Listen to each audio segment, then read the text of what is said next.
Hello everyone, welcome back to the channel. So today I'm going to tell you how to format Vivo Y19 phone.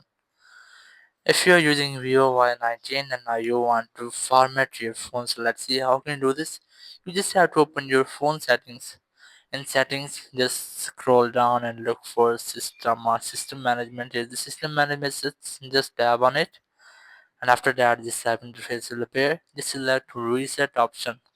Select, and here you will get the erase all that or factory reset. So just select the settings, and here just scroll down and you will get the erase all data option. You must have to tap on it, and after that your all device will be formatted and your all data will be erased.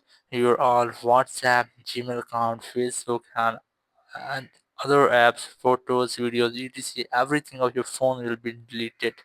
So that's how you can easily format your Vivo Y19 phone. Thank you very much for watching the video. Until the next video, bye bye.